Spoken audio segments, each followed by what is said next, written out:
Hello and welcome to another scene for the Living World of Darkness, Changeling the Dreaming Venue. Today's scene is called More Pew Pew, Less QQ, and it features a firing range, the NYPD firing range qualification course. And since this is Changeling and only one person remains who still has to do this qualification, in he walks. And how does he walk? He walks like a man going towards the electric chair.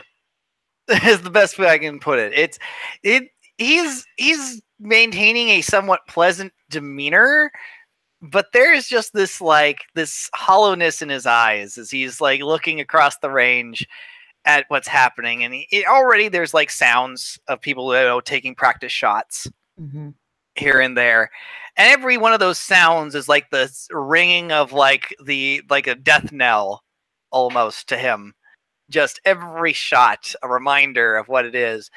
And he's unconsciously rubbing his right hand.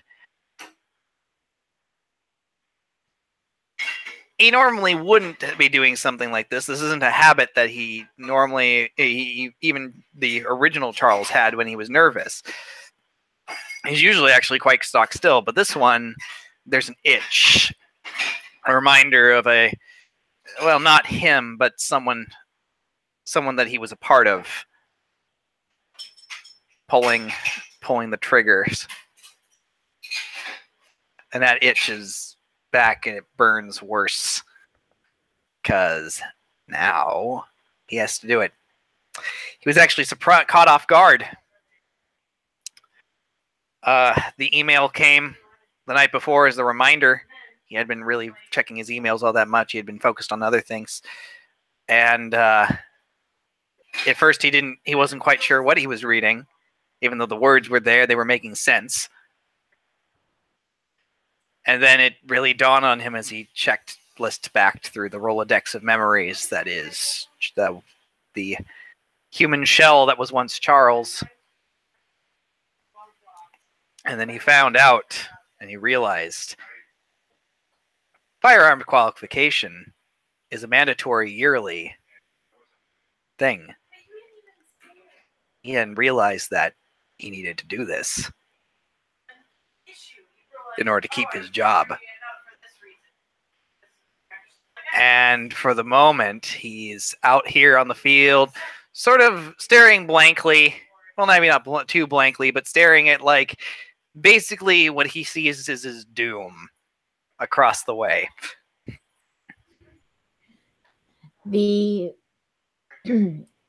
As soon as you walk in, you will see like a reception area. There's a rather stern-looking woman behind the counter processing paperwork, and there are several of your brothers in blue, even though you're not officially a cop, who are there for the same qualification training. They're filling out paperwork with their names and badge numbers. Charles finally, after maybe taking a moment or two too long before finally getting himself trying to maintain a pleasant smile, doesn't quite reach his eyes as he walks over to the desk. Can I help you? Yes. I'm here for the recertification training. Brooklyn.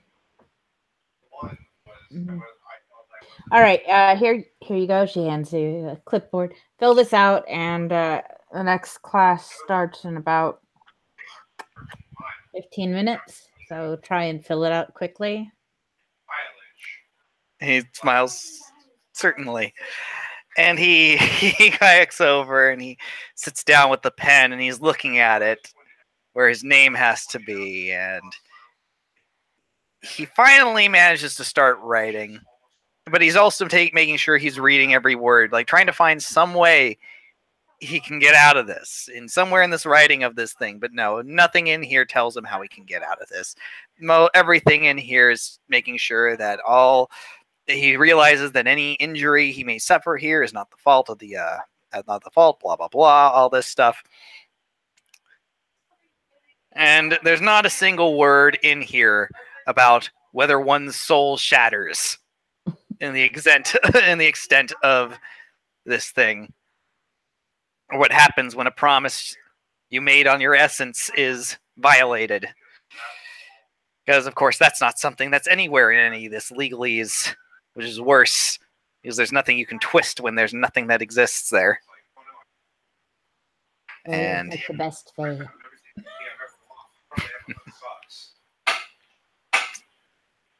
And unfortunately, as of right now, he doesn't quite have the power to rewrite the contracts here to make it so that he didn't have to do this. And unfortunately, he didn't have the time to see if he could try and pull in favors. So here he is now, writing away. And he finally makes his way through, finishes it with maybe 2 minutes to spare. Sure took his sweet time with it, but he finally turns it in.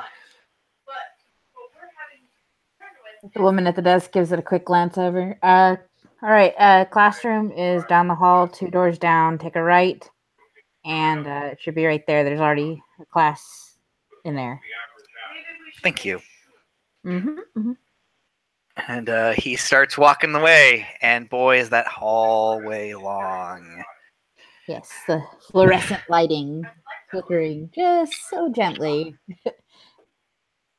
as you make your way to the classroom, which is filled with other people who are making their qualification training today.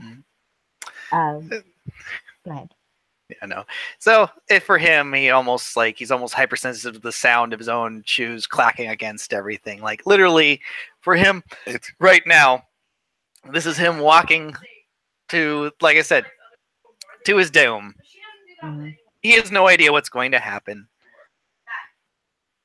As a matter of fact, as far as he knows, he's going to cease to exist the moment he pulls the trigger in a gun. And yet, why is he here? Why is he still doing this? He says, he's thinking to himself, even as he gets into the classroom and he sits down. Why am I subjecting myself to this? But for some reason, he just can't seem to find the strength to, for some reason, there's this inexorable pull. The classroom is filled with rows of long tables with plastic chairs behind them. The bright light of fluorescents that don't flicker because, well, the instructors would complain if they did. Seated behind these tables are people who are already prepping for the class to begin. At each position, there is a handgun, a magazine. There's no bullets in the magazine, but there is a cleaning kit. There's goggles, and there's a vest with a holster on it. And if you look around, people are already starting to gear up. They're checking their weapons and inspecting them. So he walks over very slowly to the ones that obviously have not been selected, and he's done this several times, many times actually, but never once with the intention of knowing that he was actually going to fire the gun, because it was just part of the maintenance check. So he just, for the time being, tries to pretend, yes, this is just the normal day, just going to work. Check the gun, make sure it's clean, check the magazine, slide and safety. Puts on the vest, puts on the holster, puts the gun. An older sergeant walks in and stands in front of the classroom. Everybody take a seat for a moment. Charles gets to his seat, sits down, and doesn't move. Today you're here for your requalification. This is a 3-phase qualification to make sure that you are not going to put yourself or anybody else in danger if you're armed out in the field. Some of you have fired your weapon this year. Some of you have not. But we need to make sure that you all know what the hell you're doing out there. So it starts out, there will be a 2-phase course, 30 rounds from cover, walking, support, hand firing. He goes through like the requirements of the course. Because I'm going to have to go through this again as you go through them. I'm not going to go through it all now. All Charles does is he just counts. He counts the number of rounds, the number of shots that are going to be fired in here, and all he can think once he reaches the 10 total, 110. 110. And only one of them, as far as he knows, as far as he sure, is going to be the death of me. Everyone else seems like there's various reactions going around. You have like a couple of younger cops who look a little nervous about things. And this sergeant is explaining, like, okay, so initially you'll be going one at a time, and there will be other parts where there may be more than one person on the range at the same time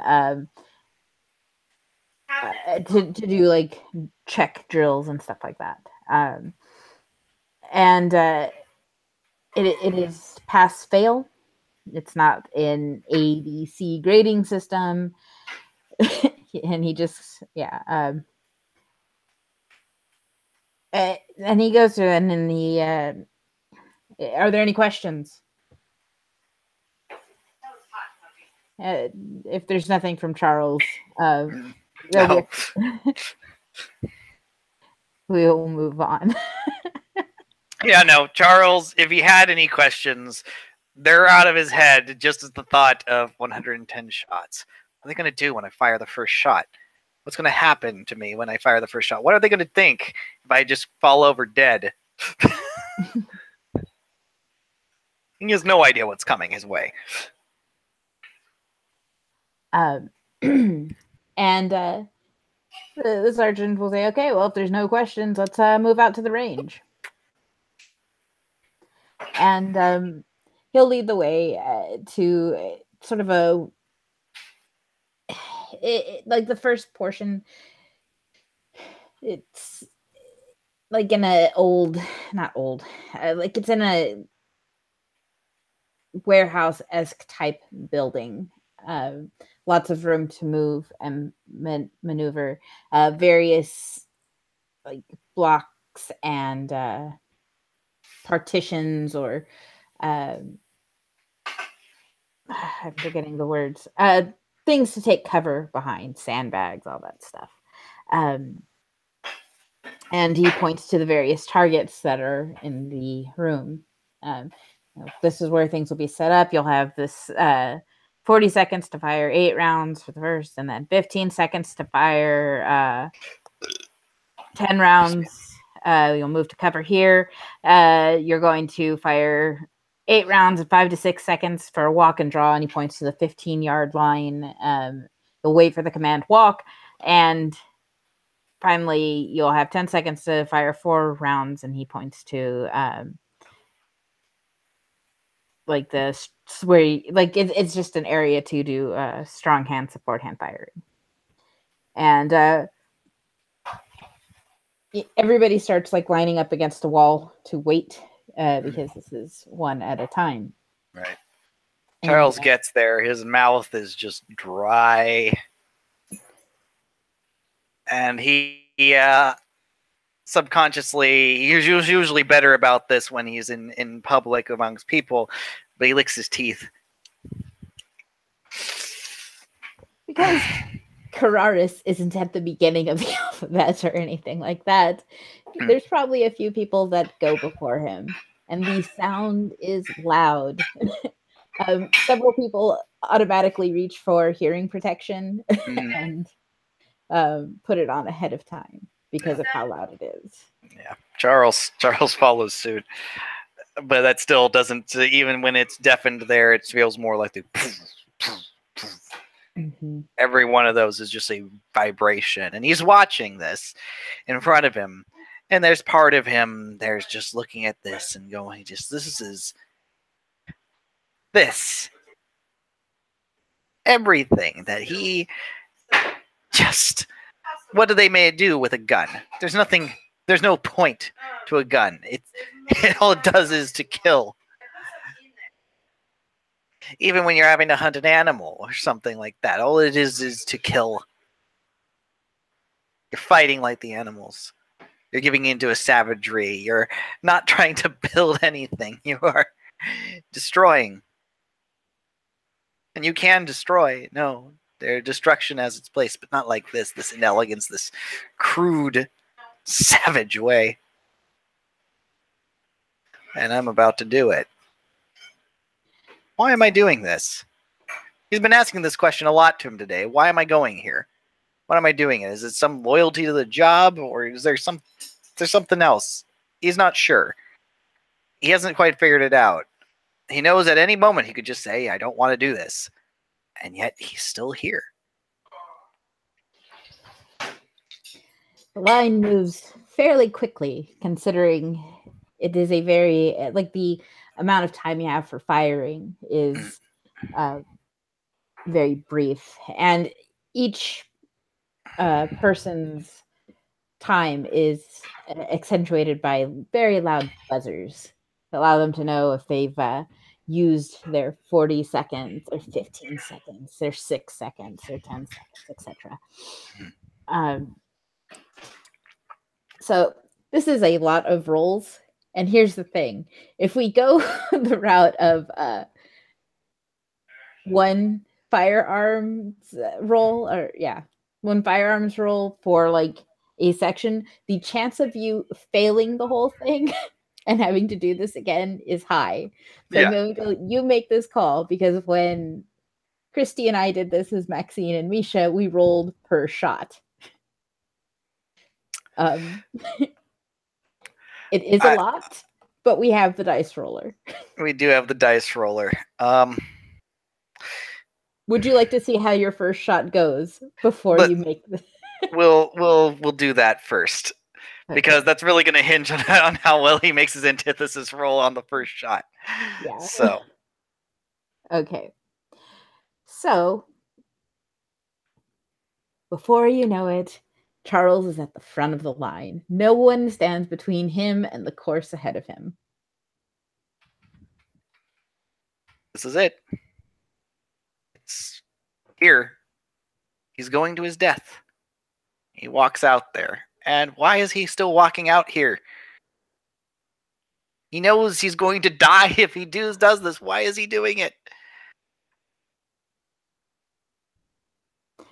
And he begins to suspect this is his revenge. This is how he's going to get rid of me. I devoured him, and now this is how he's going to destroy me.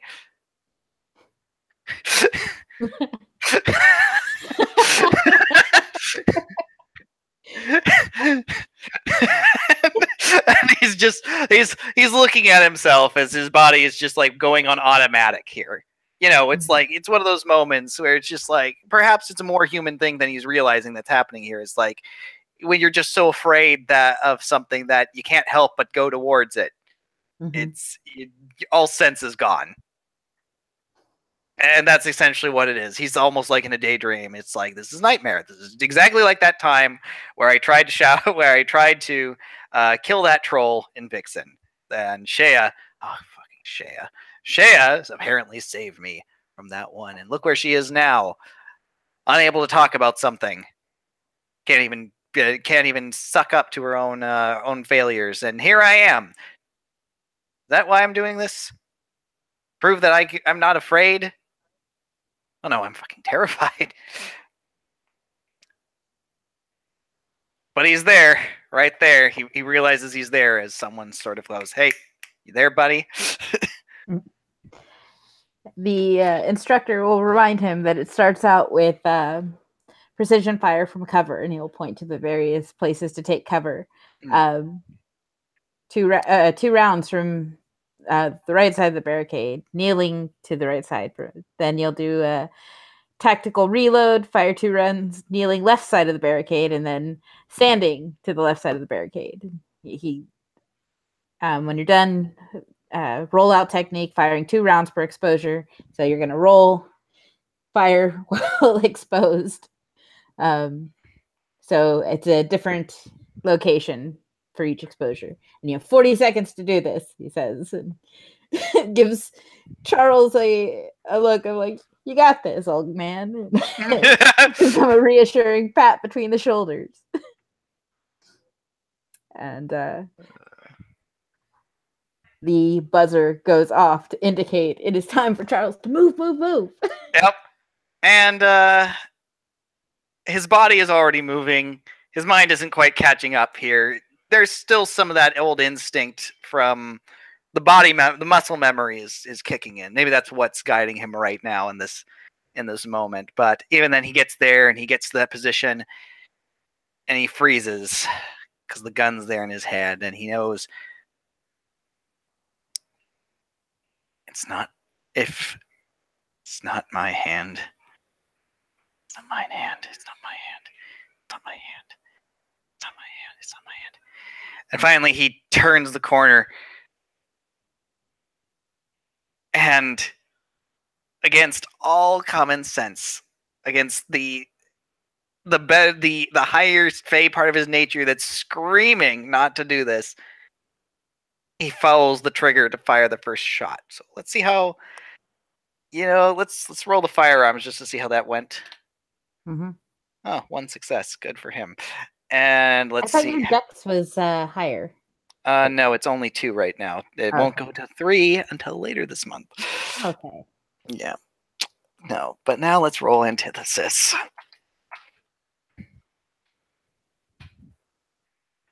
Oh, good. He succeeded somehow. And he fires the shot, and it is the most horrible sensation ever. He feels it all, the recoil, all the way up his arm, but more than just his arm. In his essence, he almost feels like the marble that is his real flesh, his true flesh, is cracking from it. And yet, he doesn't shatter apart. He doesn't break apart. And despite the fact that he feels like that horrible agony deep within himself, he didn't die. He's almost bewildered before he realizes he has to take a second shot. And he does. I might as well, we'll do it per shot. Might as well see how well he does.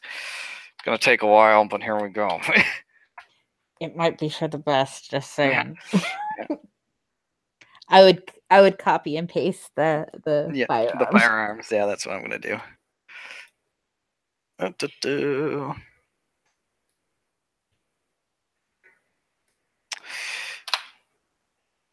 Found 1 success on that one too. So he gets back, and it's horrible. It's disgusting, but he's almost bewildered. He didn't die.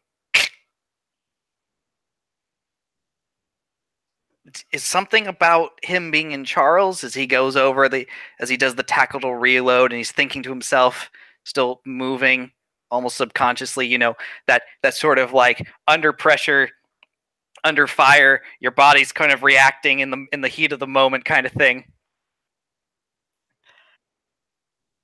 Is something about him being in Charles what's protecting him? And he gets up and he fires 2 more shots. I believe it's 2 more shots, correct? Mm-hmm. Okay. Doesn't succeed that time. Doesn't succeed that time either. Misses both those rounds. But Jeez, and it's the same numbers too. I know. Crazy. But he gets down. How many more shots does he have? I might as well roll this just to... I think he has 4 more shots. Mm-hmm. Okay. I'm just going to spam it. Sorry. That's fine. Okay. Oh, geez. That's a nice one. Let's see. 1, 2, 3, and one more shot he needs to do. And he made it.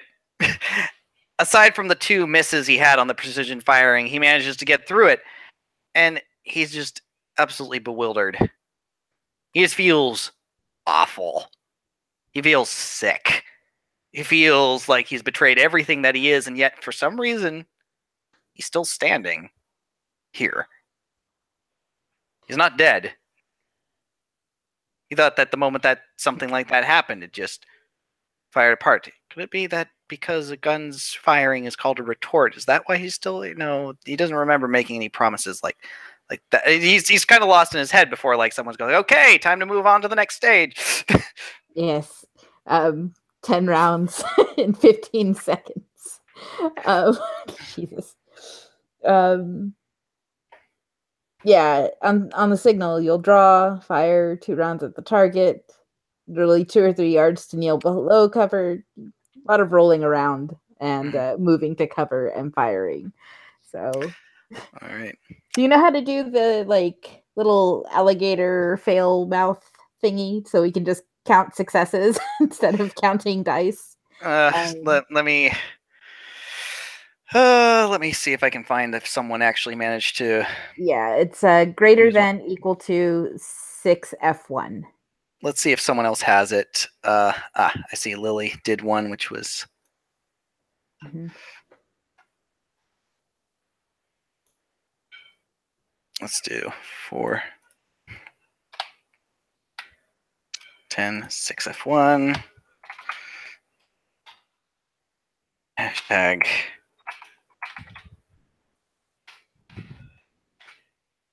All right, so 10 shots. Mm-hmm. Oh. Nope. The gun jams or something. You describe that botch. Charles foot slips and the gun fires a shot wildly off target. Maybe his nerves are getting to him. Yeah, maybe now that the initial shock that he's not dead, he's worried about something else going on. Yes. But yeah, he gets up. It's a misfire. He's lost time. Yes. Yeah, so whether they decide to go do a restart or they just go do that as a wash, or they're like, well, get the gun, damn it. Yes. He manages to get it, and he gets up, and he you let me know how many shots I've lost based on this. So we'll say time for 2. Okay, so he's only got out of 10 shots, so that means you've got 7 more. Okay. 1, 2, 3, 4, 5, 6, Yay! 7. Look at that. You're doing fine, Charles. And he feels awful. But yeah, he misses at least 2 of the shots because of the misfire and the slip. But still manages to make a majority of the shots. Mm-hmm. So he's not having to start over. Amazing he's actually doing pretty well for 4 dice. And given the fact that he hates every moment of it. And now you get to walk and shoot. Mm-hmm. A total of 8 rounds while walking towards the target. Okay. And Charles is there, and he's staring at the target, and he's like, he can't stop imagining this is another being, this is another person that he could be talking to. He could talk to this thing. He could talk to this thing. His words could rip it apart. Why does he have to use a gun? Why does he have to do this uncivilized fucking bam? Oh no. Wow. Yeah, you're gonna lose 2 shots for that one too. Yep. And the gun, like, as he's thinking, I could have just, like, maybe he's like telling the paper tear apart, but it doesn't. Yep. And in his frustration, he once again drops the weapon. Yep. And he has to get up. And I'm just like, Jesus, his nerves are out of whack. So he's lost 2 shots there. So he only has 5 more shots to do. Yeah, 1, 2, 3. Oh, wow. Mm-hmm. 4. No successes. And 5. Okay.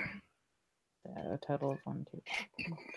Okay, he still managed to pass that. Okay. Somehow. Yeah. Not doing great, Charles. What? Really? And so stage 4 is strong hand support firing. Just let me know when I have to roll antithesis again. Yeah. Okay. So you're gonna roll 4 more shots.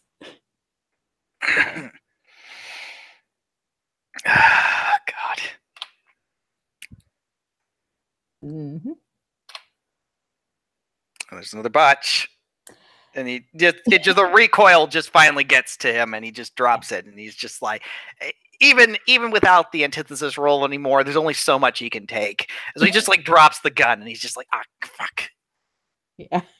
And he's just like running his hand through his hair, and he's just like,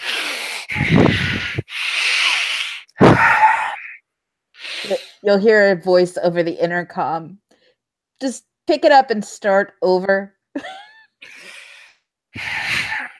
It's almost worse. He picks it up, fires again, fires again, fires again, and fires again. Wow. Well, he hit all 4 rounds once he got himself back into a place. And phase 1 is done. And you know, you'll hear the buzzer signaling that he's completed all 4 stages, and he can move off this specific course. We need to find a less lengthy way of doing this, I think. True.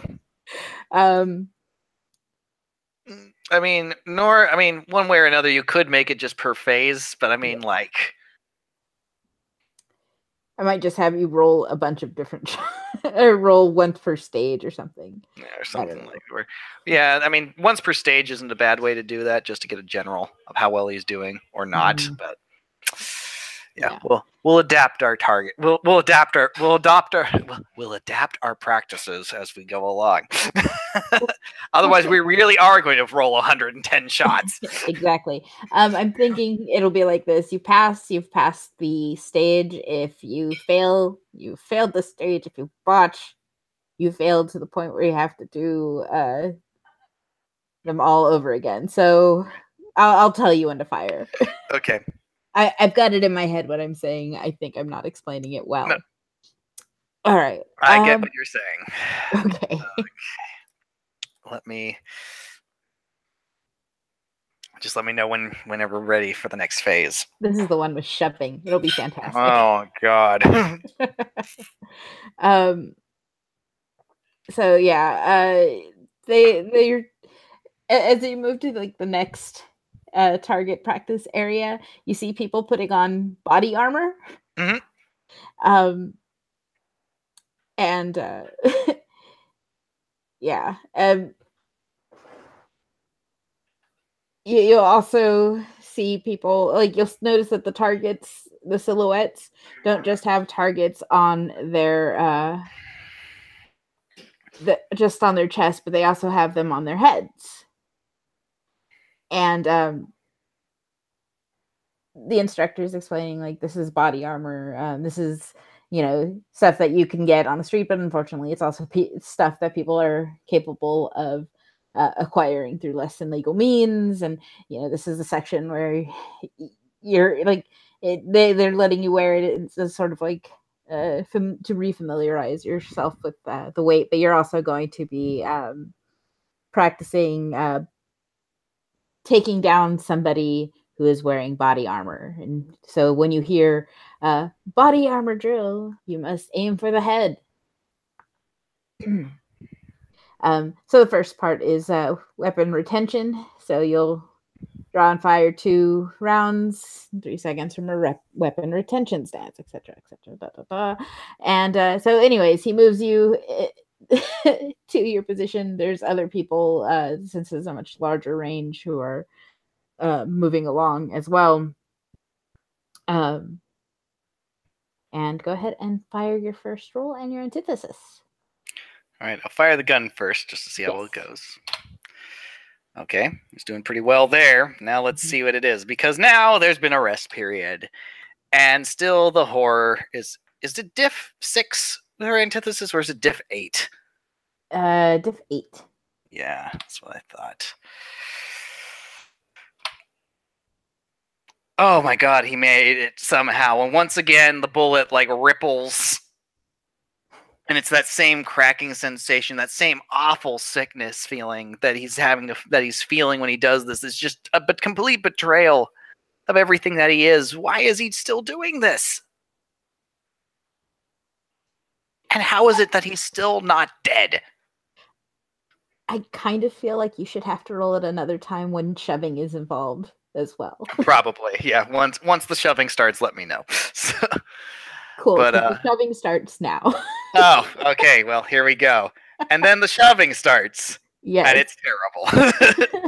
You have to strike at the target with your non-dominant hand, so that's going to be a dex brawl, which I don't have.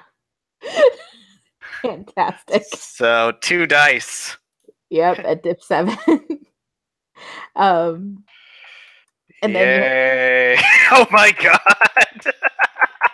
Somehow you managed to slap this thing. It's practice for when Luna comes around. Oh no. And now time for the antithesis. Yeah. It takes a hell of a lot for him to finally wind up and smack this dummy. And then you have to shoot it in the head, Charles. And no successes. So that's that's two banality, because he's Arcadian. Oh shit. Yes, so you feel the cold wind as you have denied your true self during all of this aggression and violence. The cold wind of banality finally finds an inn as you strike something violently. And that's the thing. He's just like, it disorients him quite a bit. And he's like trembling all over. He's been feeling the stings of these knives and these like needles poking at him every day at work. But now this is the first time it's finally gotten through a chink in the armor, so to speak. And at first he's like, and maybe at first people think he like maybe broke his hand when he struck the dummy. It's not what happened. But it certainly looked like it. And it takes a moment before he realizes, after that moment, they're still waiting for him to shoot in the fucking hood. And so he fires. And he manages to hit, but he's like a fucking wreck right now. He is not in a good place. Off with the timer. Okay. Hold on. I'm going to write down that he's got 2 more banality points. 2 banality.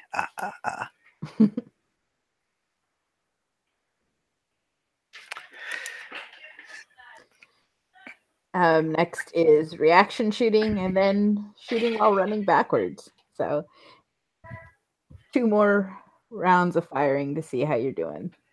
Okay. Let's see how Charles does. Oh boy. Luckily he doesn't have to roll antithesis again, but all right. Despite the fucking nerves, yes.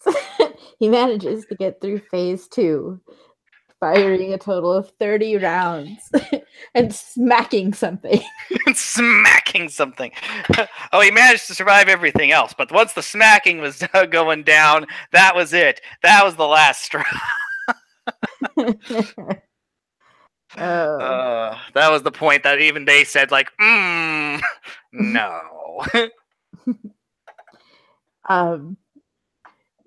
So it's the group you were firing with exits. The sergeant takes a look at you. You're all right there, kid. Charles is like drenched in sweat. He's drenched in sweat. And like he looks like he's having the worst time.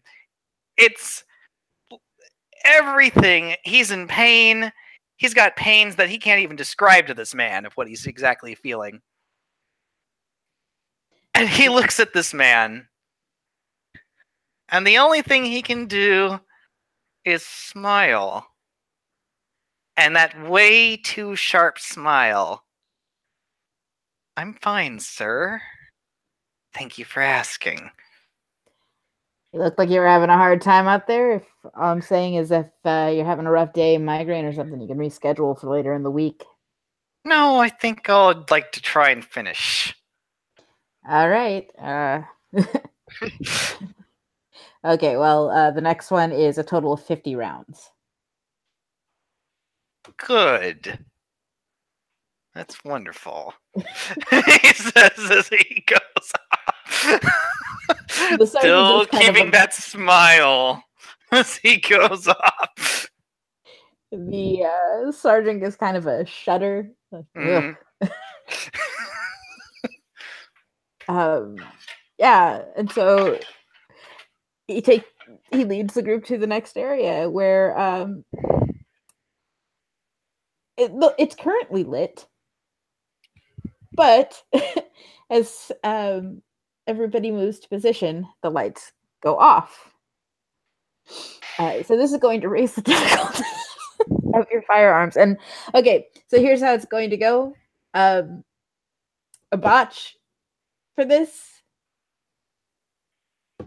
is an antithesis roll. Okay. Because it means Charles is kind of wigging out too much. All right. What am I doing? Well, he's still gonna have to make the first initial one, so we'll have to see how this goes. And another shoving one. Oh. So, smack them, dolls.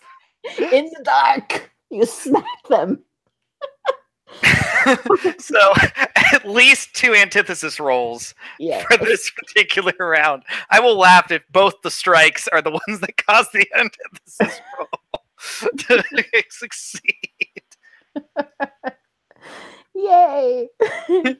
I'm so glad you're happy about this. Aren't you? I'm actually having fun. The buzzer goes off to signal the beginning of the qualification round. Okay, so Diff 7 was that the firearms at this moment? Yes. Okay, just so I know what to change it to when I.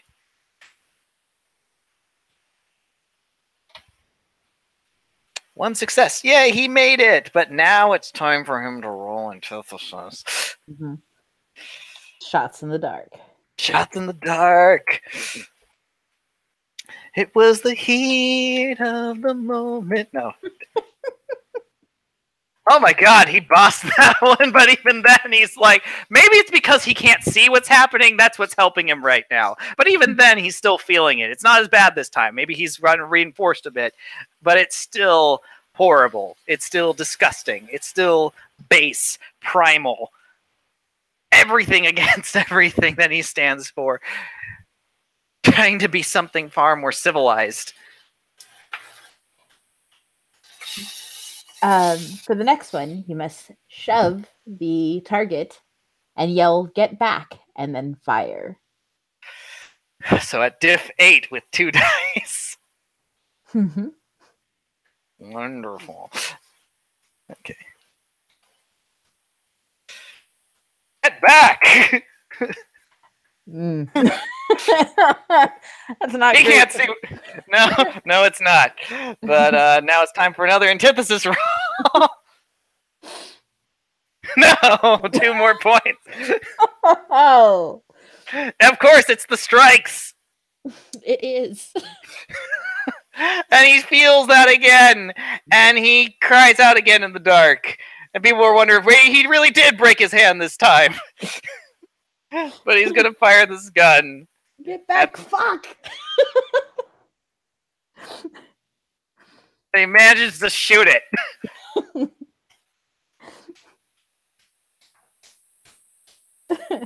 Next is vehicle stop. Still in darkness, so firearms roll, please. I will. 1 moment. I'm taking care of this steak anyway.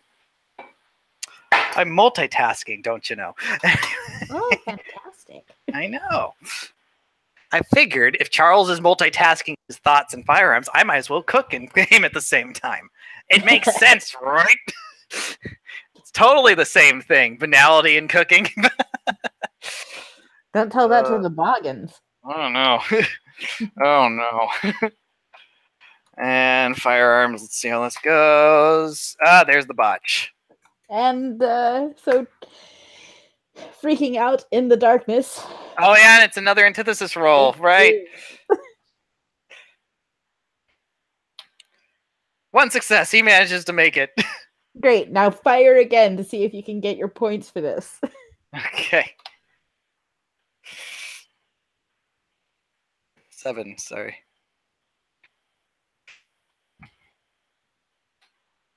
He makes it. Great. God damn. Let's see. That was the vehicle stop. Now is a draw and fire. So we're on 4. Go again. 1 success. Okay. Stage 5. Fire again. Double botch. Roll that into those antithesis bones. I will roll those antithesis bones. And 8. Oh my god. He makes it. Great. Now fire again to see if you get it this time. He does.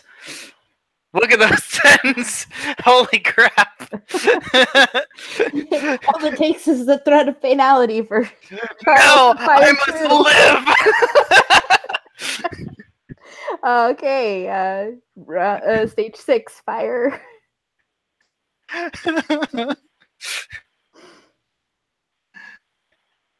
It's just no successes.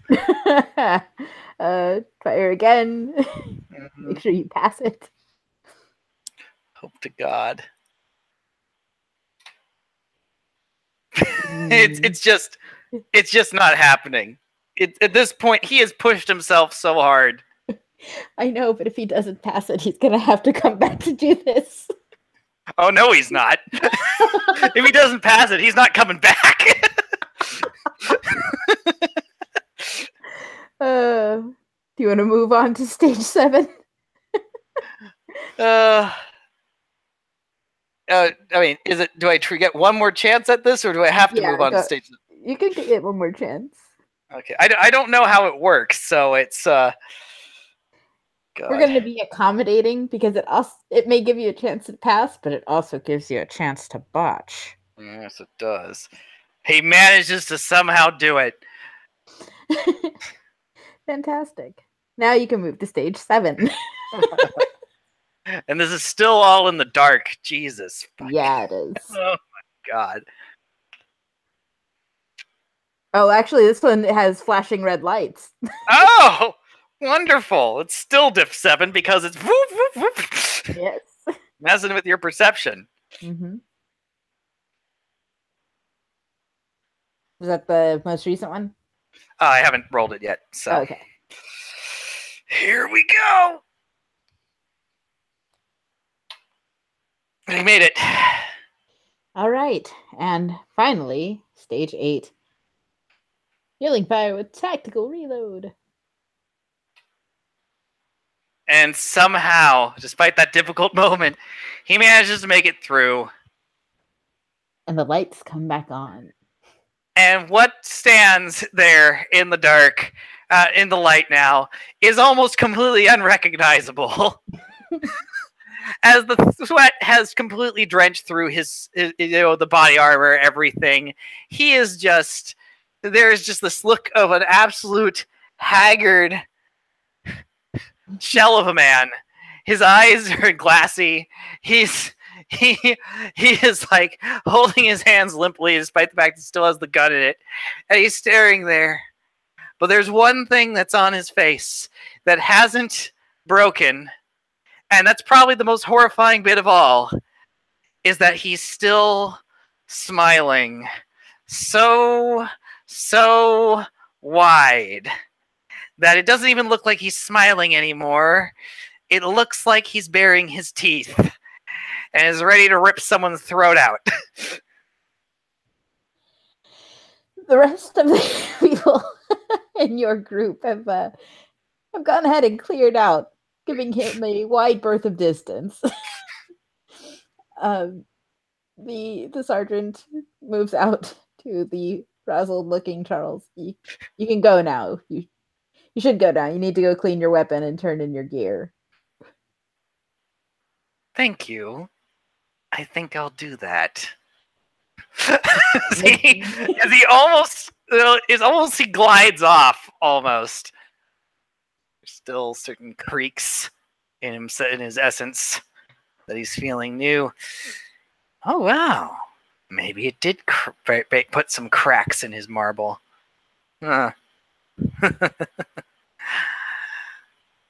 Oh, Charles, you tried to destroy me, didn't you?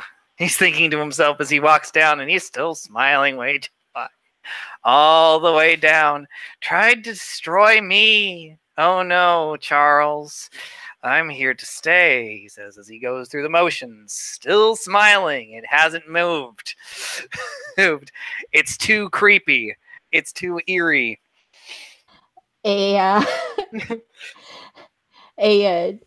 young police officer will come in carrying a stack of papers with everyone's scores on them. Go ahead and look over it. Make sure you take this to Gladys up in front after or before you leave, so she can sign off your certification and notarize it.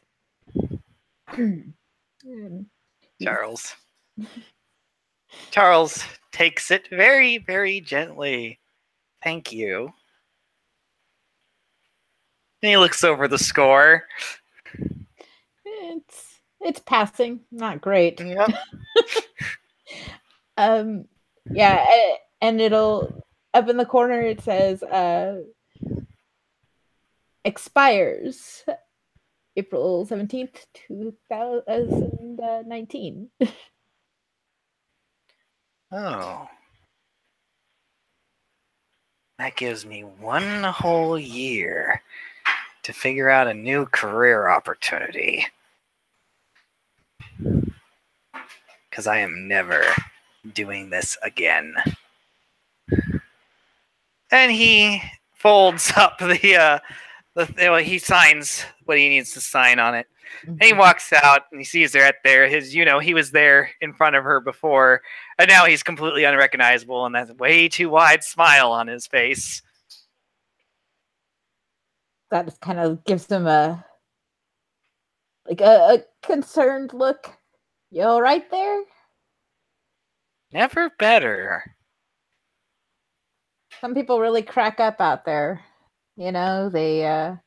They've trained their whole life, and the moment the bullets start ringing, it starts getting a little too real for them. I'm seeing a lot of young cops crack for the same thing, but you're not a young guy anymore, so you're set in your ways. I guess if it was going to scare you, it would have done so a long time ago.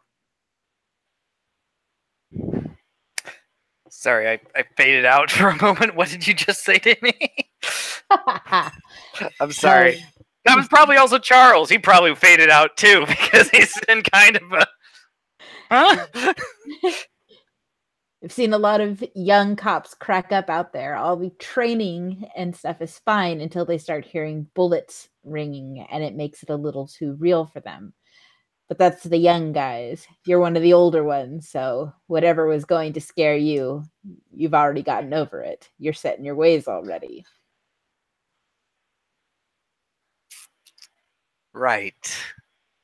Quite right. Quite right.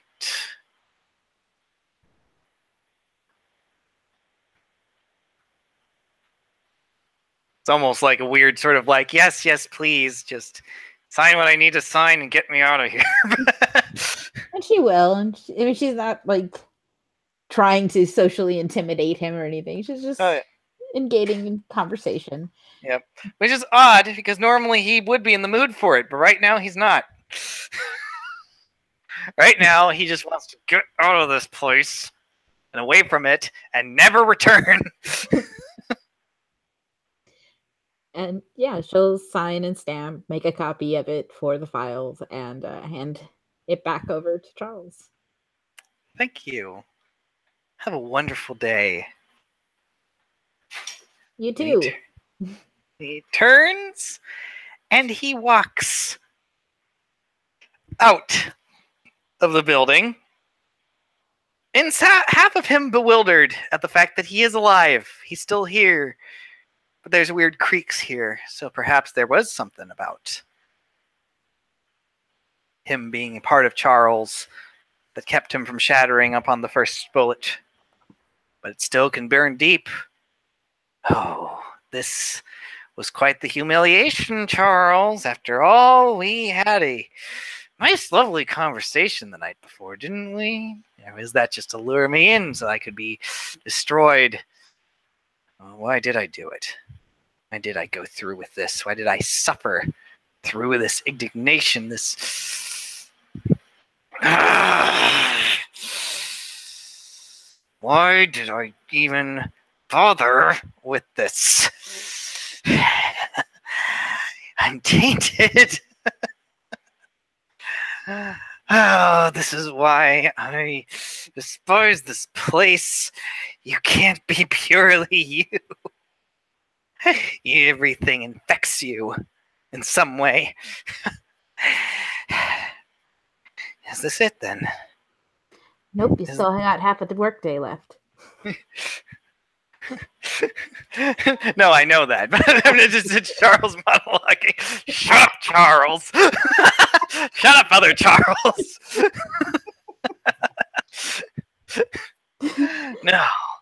No, I have. This is.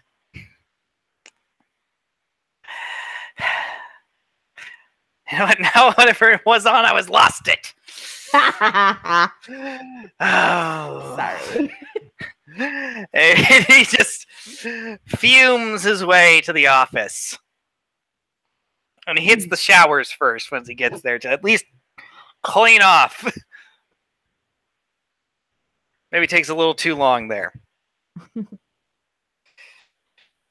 But he finally gets around back to his desk and he's somewhat feeling like his old self again. Somewhat. There's still those sores. Go ahead. Waiting for him in his office is a large brown paper bag. It is rolled shut and stapled with a piece of paper stapled to the front of it.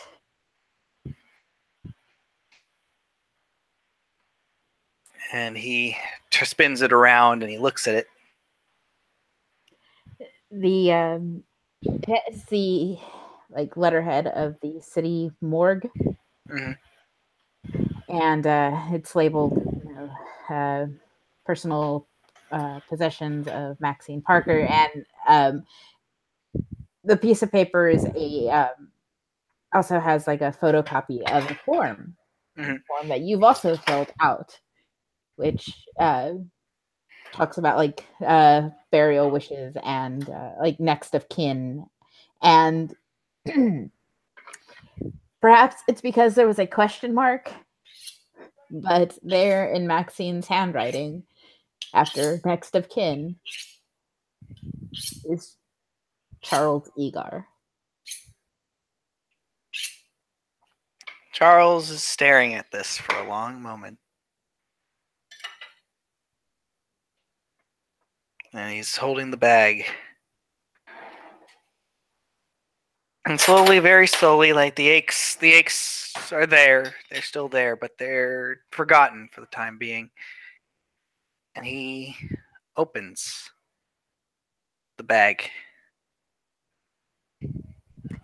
Inside is Maxine's purse, this oversized, unfashionable thing that she would carry with her. And on top of the purse, not with the like not inside of it, but like on top of it in the bag is a set of keys.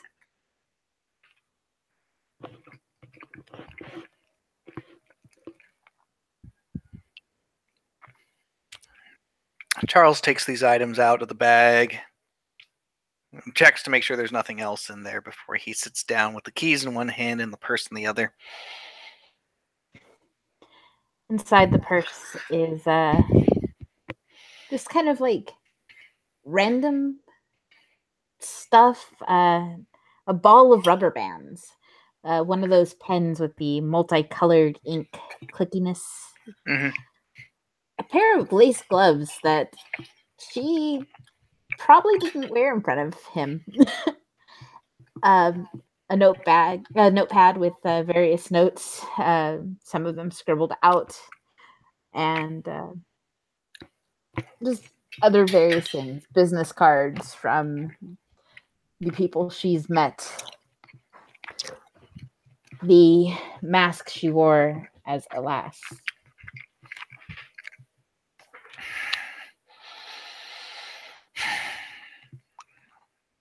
He holds up the mask in front of him as he stares into it.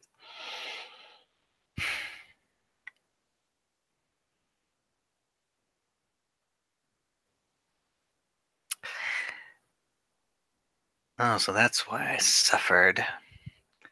Once again, I'm suffering for you. And he says, and he puts the mask down and he rubs his eyes.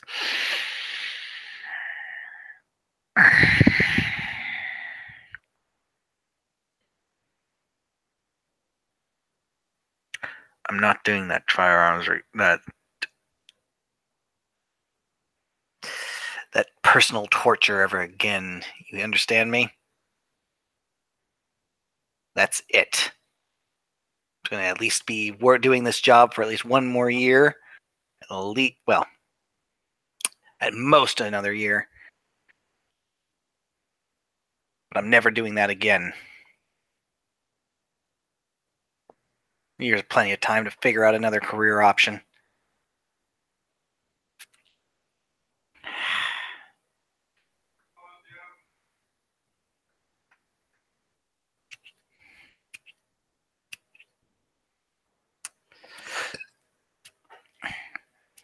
How strange you'll think of me.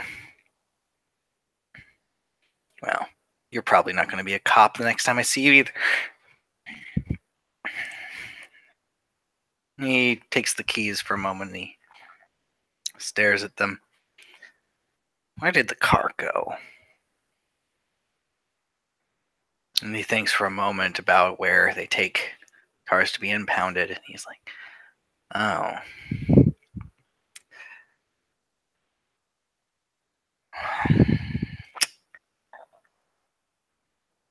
And he looks back at the mask.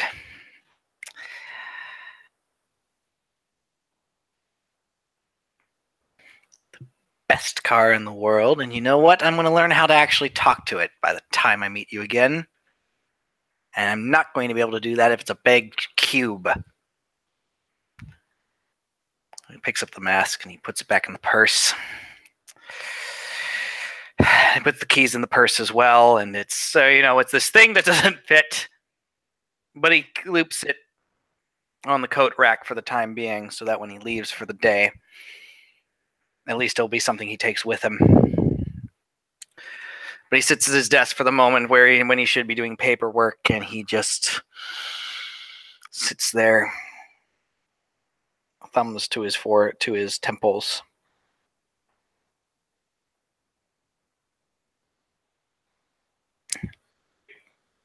And tries to rationalize something that he was so close to grasping, but can't figure out why.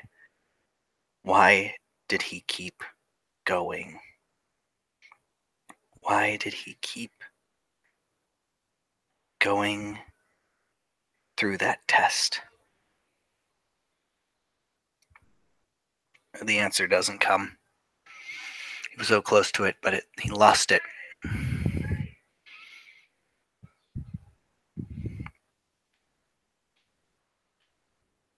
Maybe he'll figure out one day, but not today.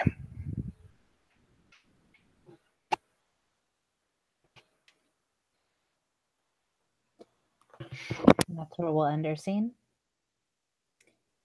Thank you, players, for playing. Thank you, watchers, for watching, and we'll see you next time.